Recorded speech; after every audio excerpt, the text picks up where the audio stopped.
Aí o próximo tema que eu queria tratar hoje é sobre Deus Criador. Ou seja, então Deus se revela para o ser humano, etc.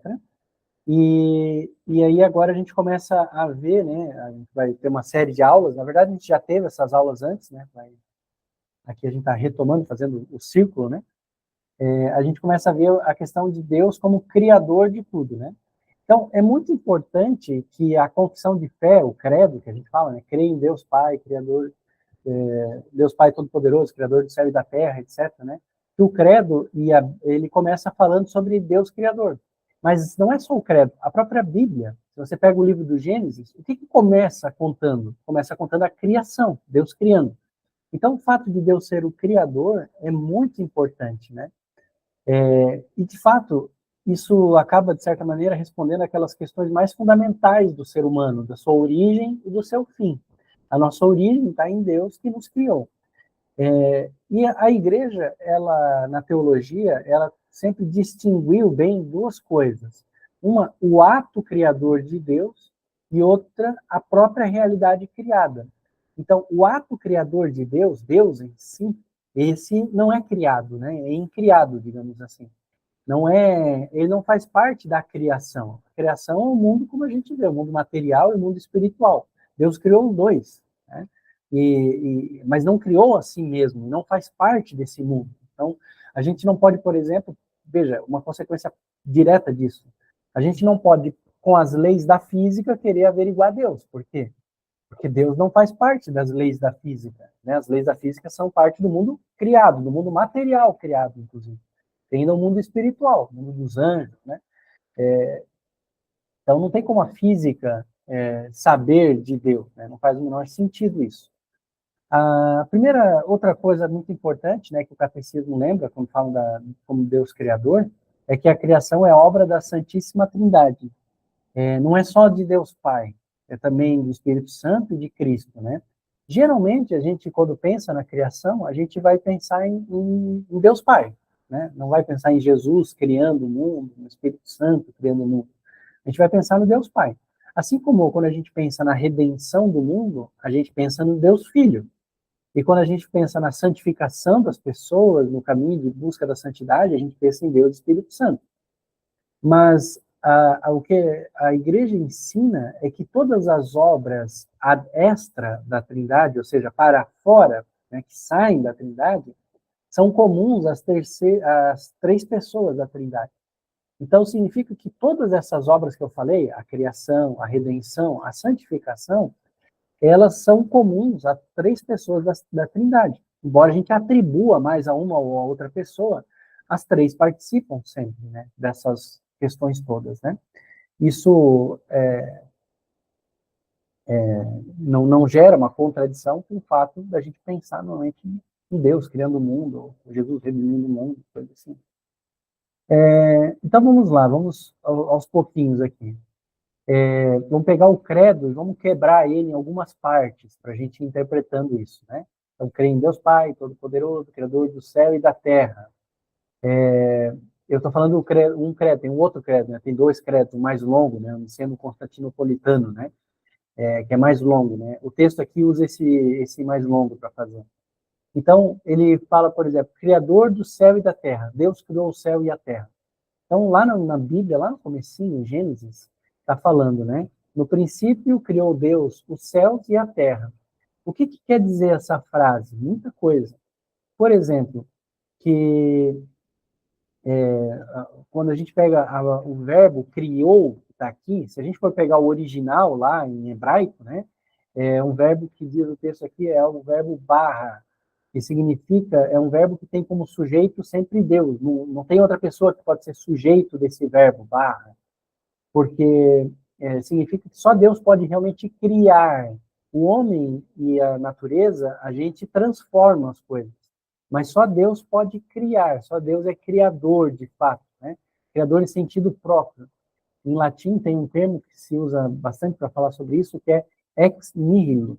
Ex nihilo quer dizer a partir do nada. Só Deus cria a partir do nada. O ser humano cria a partir de outras coisas, né? Vou fazer um vaso de barro, né? Assim por diante. A natureza cria a partir de outras coisas, causa e efeito, que é o que a ciência estuda, né? Mas Deus não, Deus cria a partir do nada, ele é a origem de tudo. Então, a gente vê isso. Deus criou também a totalidade das coisas, o céu e a terra, na linguagem desse escritor bíblico aqui, né, na maneira como ele podia entender na época, dizer a totalidade é o céu e a terra, é tudo. Deus criou tudo, tudo vem dele, né? Tudo depende dele, né? Ele dá o ser para tudo. Isso é bem importante, parece é que a gente vive numa cultura cristã e às vezes parece que são coisas óbvias e que não poderiam ser diferentes, não se poderia pensar diferente. Mas na verdade se pensou diferente em várias épocas da humanidade, né? Nos primeiros séculos havia uma polaridade entre matéria e espírito, tá? E dava origem a várias questões que de certa maneira eram irreconciliáveis. Por exemplo, um materialismo, onde a matéria tem a primazia de tudo, o comunismo é um exemplo, o espiritualismo, um dualismo, um monismo, várias doutrinas, né, que davam mais preferência para um, menos preferência para outro, etc. O cristianismo, ele quebrou com essa visão. Ele disse, olha, tudo vem de Deus. Deus criou o mundo material e o imaterial, o mundo visível e invisível, né? E o espírito, assim como a matéria, também é criado por Deus. E Deus, ele está fora de tudo isso. Então, o mundo espiritual não é mais nobre do que o mundo material, porque os dois são criaturas de Deus. Mundo, às vezes as pessoas podem imaginar o mundo espiritual é mais nobre porque Deus é espiritual, é espírito puro, né? Não, na verdade, Deus não é espírito puro, do ponto de vista de que o mundo espiritual é uma criatura de Deus. Deus, na verdade, está fora, inclusive, disso, né? Então, essas visões, às vezes, precisam ser melhor colocadas, né? Para a gente entender direitinho. O cristianismo quebrou todas essas coisas e São Tomás de Aquino, por exemplo, deixou bem claro, né? Deus, ele é o próprio ser subsistente, ou seja, nada existe sem ele, nem o mundo espiritual existiria sem Deus, e nem o mundo material. Deus, de certa, e ao mesmo tempo, Deus está presente em todas as coisas, todas essas coisas, porque todas participam do seu ser, né? São Tomás de Aquino, na metafísica dele, explica isso com muito mais detalhe. Não vai dar tempo da gente se aprofundar aqui, mas os elementos essenciais são esses. Deus, continua, né, o credo, porque em tudo foi feito, né? Então, isso é bem importante. O mundo foi criado não por uma necessidade qualquer, um destino cego, um acaso, né? Mas com um objetivo, que era um plano de Deus, né? Então, há uma lógica, isso aqui é bem importante no cristianismo, há uma lógica na criação, há uma razão na criação. A criação não é irracional, não é ilógica, não é um capricho de Deus, um destino cego, um acaso. Deus quis alcançar um objetivo claro. Então, o cristianismo, você pega a carta de São João, né, o Evangelho de São João, ele identifica essa razão com Cristo. Cristo, ele chama o Logos, a razão, a palavra, né? São Paulo diz que em Cristo todas as coisas foram criadas nele, por meio dele e em vista dele. Essa é a lógica, essa é a razão, o ápice, né? Então há uma razão criadora no cosmos. Essa razão, entender isso é muito importante. Para o cristão, por exemplo, a razão científica ou filosófica, ela está profundamente conectada com a fé e nunca podem se contradizer, porque ambas têm a mesma origem, que é a razão criadora, o logos, né? Deus não criou o universo aleatoriamente, né? Então qualquer dilema que a gente encontra entre ciência e fé são falsos. Ou é pouca ciência ou é pouca teologia, né? Uma das duas coisas. Ou má fé, às vezes acontece má fé também, né? Então, qualquer análise, né, qualquer estudo sério da ciência e da fé, elas vão conseguir conciliar as duas esferas, né? Embora haja necessidade de distinguir o que é ciência natural e o que é fé, porque são coisas diferentes. Quem é que consegue distinguir isso bem? A filosofia. Então, entra a ciência, entra a fé e entra a filosofia. As três articuladas, né, conseguem fazer a distinção entre as diversas esferas da razão aqui, né? Desde o início, a igreja defendeu esse diálogo entre a razão e a fé. A fé não é irracional. Tá? A fé não é resultado da razão também. A fé vai além da razão. Então, ela não é produto da razão, mas ela não é contrária à razão. Muita gente discorda disso, tá? Muita gente, especialmente algumas correntes evangélicas, discordam disso. Que eles acham que não, que a fé não tem nada a ver com a razão. Mas não, as duas, na verdade, não podem se contradizer. A igreja sempre viu assim, né? Depois continua o credo. O Senhor é doador da vida. Então, significa que a vida é uma doação. A vida é um dom. A criação, na verdade, porque a criação é vida, né? A criação é um dom de Deus. O que é um dom? É um presente. O que quer dizer? O Senhor é doador da vida. Ele dá a vida como um presente, como um dom para a gente, né? Então, nada obriga Deus a criar. É um presente, é um dom que ele nos dá. Né? Deus não foi obrigado por algo a fazer. Então, a gente viu, tudo vem de Deus, Deus criou a totalidade, Deus está fora da criação, não depende da criação. Na verdade, toda a criação depende dele, subsiste nele, etc. A gente viu também que há uma razão na criação, né? Há uma lógica na criação, e que Deus fez a criação como um dom, como um presente. Então, por que Deus criou o mundo? Como é que a gente pode conciliar todas essas ideias que a gente trouxe aqui? Deus criou o mundo, diz o Concílio Vaticano I. O mundo foi criado para a glória de Deus. Esse foi o objetivo de Deus, então, ao criar o mundo. Deus não foi obrigado a criar o mundo, então por que ele criou o mundo? Para a sua glória. Não para aumentar a glória de Deus, porque não pode, né, aumentar, já é infinita, mas para manifestá-la, para comunicá-la. Deus criou o ser humano, né, para sair de si mesmo e se manifestar para as suas criaturas. Ele sai de si, ele se comunica. Aí volta a ideia da revelação que a gente estava falando antes, né? E isso é bem importante para a gente entender o nosso papel na criação. O homem, ele é uma criatura de Deus que precisa, né, para quem Deus quer comunicar essa glória, para quem Deus quer mostrar essa glória, para que o homem possa se relacionar com Deus. Tem uma frase aqui: o homem só é grande se Deus for grande. Então, quanto mais glorioso, quanto mais manifesta por a glória de Deus, mais manifestada por a glória de Deus, mais maior vai ser o ser humano, né? E à medida que o ser humano tenta apagar isso, piora as coisas, né? Por outro lado, tem tudo isso que a gente estava falando, mas por outro lado, a criação tem um caráter temporário e de evolução, de transformação, tá? A ação criadora, essa sim pertence à eternidade de Deus, mas o efeito dela é temporal. O tempo, o mundo material, né, ele é algo criado também. O mundo foi criado com o início temporal, né, isso a igreja ensina, o mundo foi criado com início temporal, mas o próprio tempo é uma criação de Deus, né? A criação, do ponto de vista material, ela tem um começo, né? Embora Deus não tenha, né? Deus seja desde sempre e para sempre, né? Mas a criação não é assim, né? Então, não faz sentido imaginar, né, a criação como algo imutável.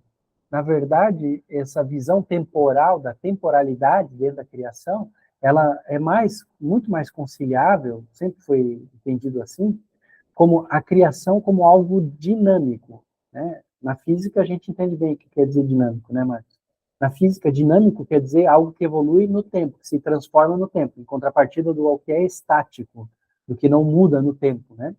Então, a igreja sempre entendeu a criação como dinâmica, mudando no tempo. Então, para a igreja, por exemplo, questões como evolução são perfeitamente conciliáveis, não tem dificuldade nenhuma, né?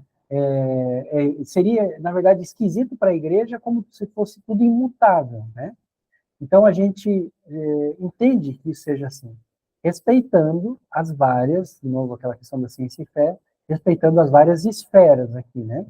Uma coisa é falar em causa e efeito no âmbito divino, outra é falar em causa e efeito no âmbito material.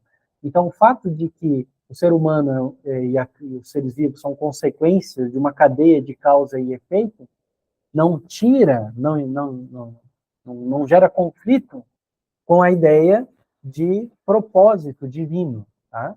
E Deus não precisa mexer na cadeia de causa e efeito para colocar ali o seu propósito.